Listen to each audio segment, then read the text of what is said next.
Ngizothanda ukuthi ngibingelele khona la kuZimi Life. Sengiphinde ngabuya ke funa indaba ezithinta uSibongile eNdledlaminis. Hlala nami ke nje mbukeli ngikuzele nazo. Namuhla kwivideo yethu ngizokhuluma ngeinguquko ezizokwenzeka lapha kuSibongile eNdledlaminis njengoba ku season 1 sekuphelile ngawo. Season 2 uzoqala ngazo ke lapha i29 July. Into ke yokuqala engithemba ukuthi abantu abaningi bayayazi indaba ke lapha kaLuyanda Zwane ukuthi ke bazomreplace, uzoreplacewa nguye lapha uNtsikelelo Mthiyane. Sizoba ke noSibongile omusha lapha ku season 2.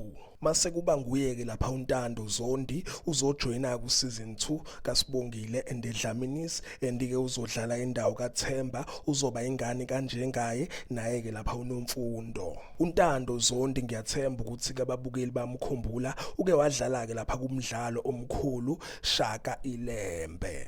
Indaba yakhe kunjengaye benayo uNomfundo kubonakala ke sengathi kisazoba busy impela lapha ku season 2. Maybe uphetheni uyogcina elitholile iqiniso kuyobonakala khona.